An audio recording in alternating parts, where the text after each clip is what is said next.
The Akai 1800 SS reel-to-reel 8-track cartridge deck is a low-budget recording studio in a box, and much more. This machine has a variety of interesting features, packaged together in a way I believe no other reel-to-reel recorder can claim.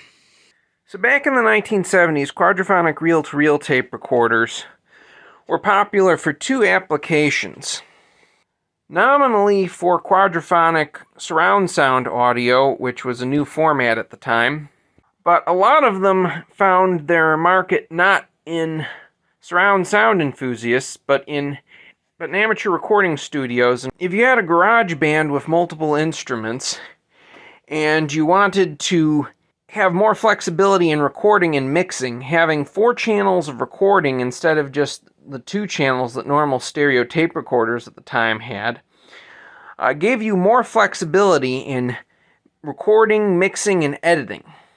For instance, you could have vocalist, bass, guitar, lead guitar, and percussion all on their own channel and mix them as you wanted into a stereo mix with a second reel-to-reel deck. You could also, if you were doing multiple sessions for the same song and piecing them together, you could theoretically mix one session's instruments down into a keep tape and then record additional on other channels. But what makes this Akai 1800 SS a better machine for an amateur recording studio than, say, the higher-end GX280 DSS below it is the addition of an 8-track cartridge playback mechanism in this deck.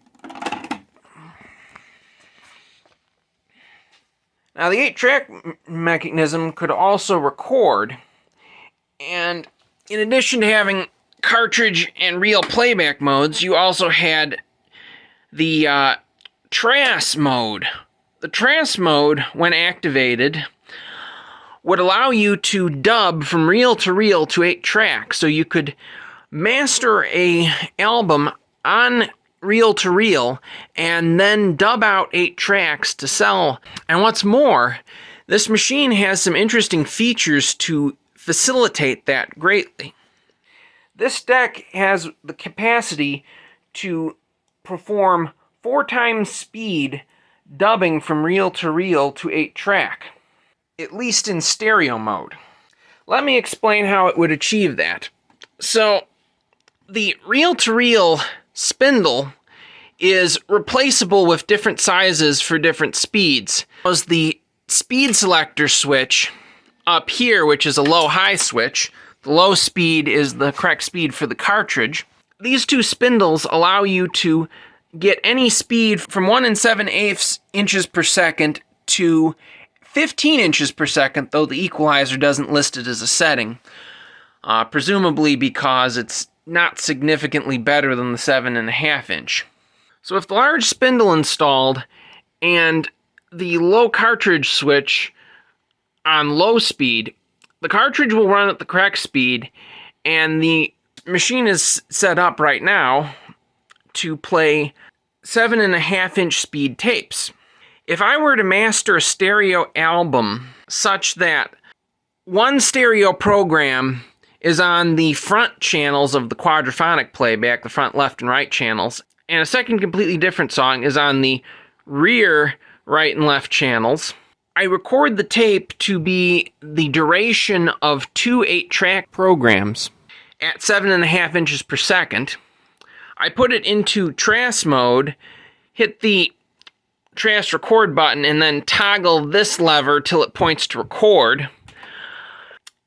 It will and I have the speed switch set to high, it will effectively be running the cartridge at double speed, be running the 7.5 inch tape at 15 inches per second, which is double speed, and effectively I will be copying 2 tracks at once in quadraphonic mode if it's set to quadraphonic mode and I've mastered the tape correctly. So I'll be recording 2 tracks at once in quadraphonic mode, and at double the linear tape speed, which will double the speed of the dubbing again, creating a 4 times speed analog dub. One could make this a very effective system for running off multiple batches of copied 8 tracks. Also, there's an auto stop feature on the 8-track machine, this switch here.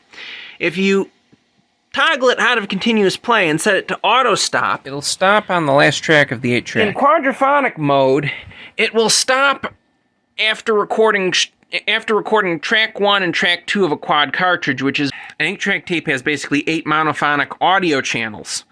If you divide those 8 mono channels into stereo pairs, you get 4 stereo programs. But if you divide it into quadraphonic 4-channel or song groups, you get 2 quadraphonic programs.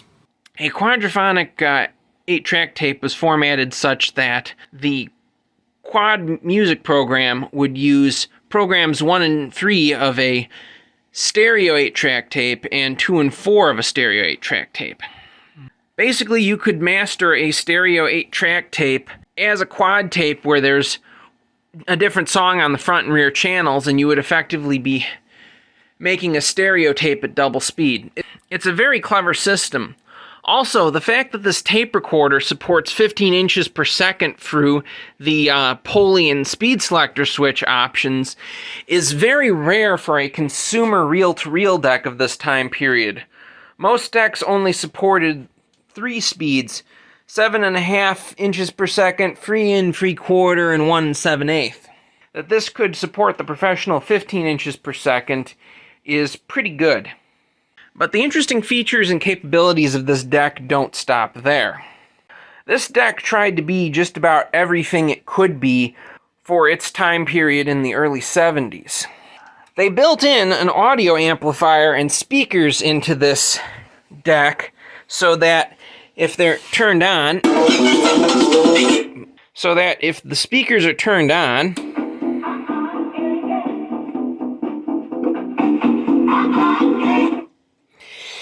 you could use it as its own standalone tape player. You could only monitor stereo with it, but it still is a very neat feature for its time. You've also got capability to set the player up to handle high-quality metal tapes or low-noise tapes. This SRT switch, when pushed in, this is basically Akai's low-noise tape switch. In fact, this later higher-end machine also has an SRT switch on it. What's very interesting about this machine, I wish I had a quad 8-track tape on this floor to show you guys, but normal standard quad 8 tracks have a notch right here that juts down a little ways, and that's supposed to tell a 8-track player that this is a quadraphonic tape. This machine doesn't have a sensor for that. It lets the user manually select with the stereo selector switch whether it's in stereo or quad mode.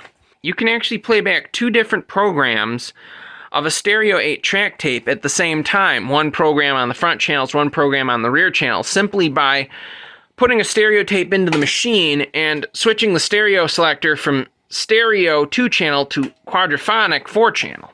But one of the nice things about this Akai deck lacking that internal switch on the 8-track deck to detect a quadraphonic cartridge and allowing you to manually declare the cartridge quadraphonic with the stereo selector switch is there were a few early quad 8-track tapes that lacked that sense notch, and also allowed you to record a stereophonic 8-track cartridge with 2 different songs in parallel, enabling that high-speed dubbing feature.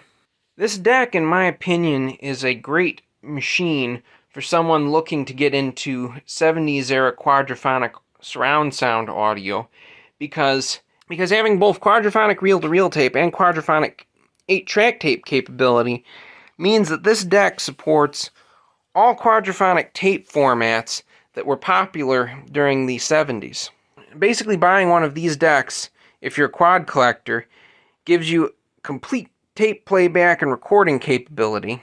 And once you have that, all you are missing is quadraphonic record decoding, of which there are in the US 4 different formats: Electro Voice Stereo 4, QS, SQ, and CD4 Quadradisc, all of which require specialized decoders in order to play back. Also, while not specifically supported or talked about in the manuals, it's also possible to use the TRAS feature to copy an 8-track tape to reel-to-reel. Basically, what you need to do to implement that is you need to remove the back of the unit and swap. There are two circuit board cards at the back of the machine that are identical size that have wires running into them. They're basically the head plugs for the 8-track and for the reel-to-reel.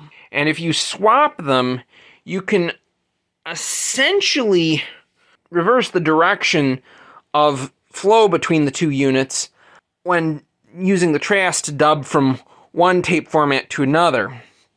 There is one small compatibility issue with that, which is the two plugs have the erase head wires configured slightly differently on the pins of the plug, or of the card, I should say. However, it should be very easy to rewire the different plugs so that they can be swapped. But I find it amazing they packed so many features into a single machine in this time period. It's also a very interesting machine in that this is all still mechanical playback operation with these paddle levers to control everything, and with basically a purely mechanical playback mechanism. As the 70s wore on, later decks utilized electronics to control. As time wore on, later decks used an electronic playback mechanism to control all of the mechanics and used free motors, one for each reel and one for the capstan, instead of a single motor driving the capstan and also driving the take-up reels through a series of belts and or idler wheels. There are two features I feel prevent this deck from being a full-on professional deck, however. This deck, both the reel-to-reel and 8-track, are free-head units. However, they are not free-head in the conventional sense that a normal stereo reel-to-reel player would be. In a normal free-head stereo reel-to-reel player, there would be one erase head, one record head, and one play head. And on those units, in record mode, you would run the erase head, you would run the record head, and you could monitor what you were recording to the tape with the play head as you were recording it to check the tape. This unit, its free heads are stereo erase, quad erase, I might have the order of those two backwards, but it doesn't matter, and a single record play head that could only record or only play depending on what mode the machine was in. It could only do one thing at a time. So you couldn't monitor the quality of the recording as you were making the recording. You'd have to wait till you were finished and then play it back to check.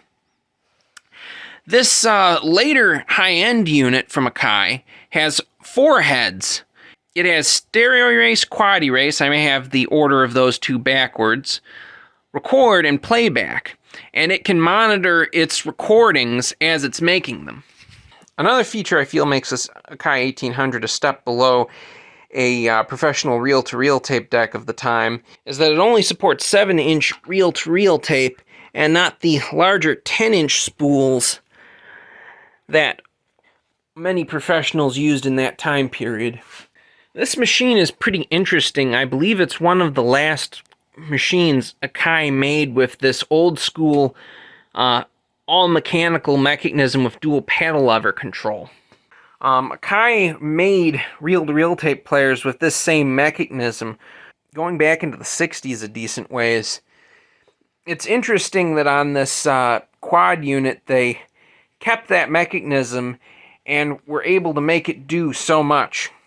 For as many interesting features as they packed into the 1800, there are a few interesting disappointments with the 280. I'd almost list lack of an 8-track among those, but honestly, this thing having an 8-track is such an anomaly that I can't fault this for not having it.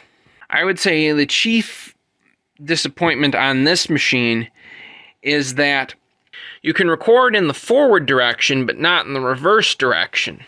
With 4 tape heads and the proper planning, Akai easily could have made this quadraphonic deck capable of recording in quadraphonic mode in one direction and recording in stereo mode in both directions.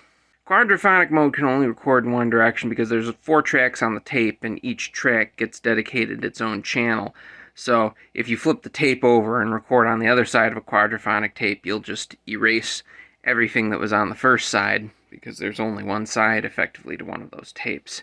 But stereo only uses 2 of the 4 tracks per side, and it actually doesn't use it in that pattern. It actually uses it in a interleaved pattern. Cassette uses this pattern for stereo on its 4 tracks. I've seen auto-reverse recording and playback implemented on 4-head machines is typically 1 erase head, 1 record head, 1 play head, and another erase head.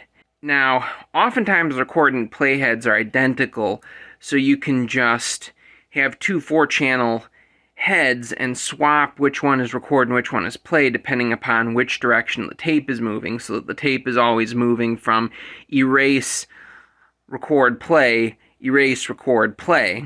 Or manually flip the 2 middle heads mechanically around. I've seen the heads mounted on a mechanical swivel where they rotate on a Sony reel-to-reel machine and on newer auto-reverse cassette machines. The main reason why Akai didn't do that, I believe, is that, I don't know if you can see this, but the record and playback heads are a little bit different on this machine. They have a special, I believe it's a Tamberg Crossfield style playback head on this machine, and I think they wanted to use that and not use 2 identical quad heads to allow auto-reverse stereo recording. Now they could have achieved that with 5 heads if they wanted to have a special playback head. They could have surrounded the play head with a record head on either side and an erase head on either side. The slick part about that is that they would have only needed to do 2 refinements. They would have needed a cheap stereo record head for the reverse direction. They could have continued to use the simple stereo erase head they have in this machine, and all they would have needed to do is modify the quad erase head to break out the individual tracks of the tape and be able to erase them somewhat separately. They basically would have needed to configure that head to either erase the 2 channels for stereo or 4 channels for quad. They could have made it a 2-input head and had one that did the 2 channels for stereo and the other that did the other 2 channels. And if they ran those erase heads at the same time, they could effectively have a full auto reverse on this machine. And such addressable erase heads actually do exist.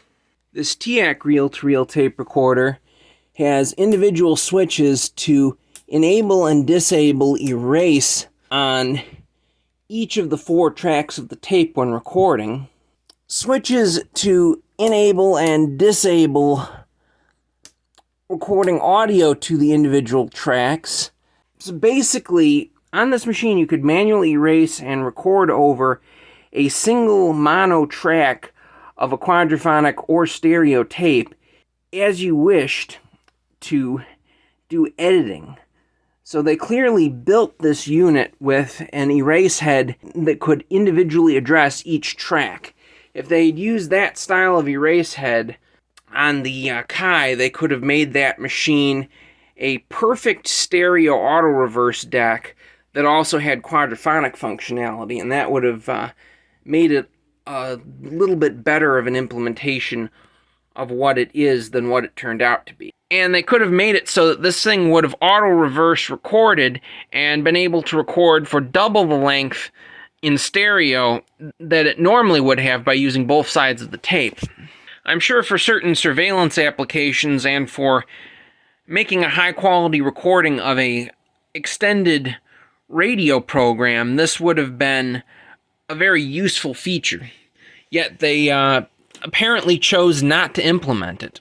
As much as both of these machines are cool, I had quite a lot of fun working on them over the past week. I recently got 3 of these 280 units. This one's my keeper. I had a heck of a time making a good unit out of the broken nice one I had, and the parts unit I have is over yonder missing its cabinet because it really didn't have a complete cabinet when I got it. Those units had some interesting problems. The one thing I will say positive about an all-mechanical system, they're very resilient to electrical problems.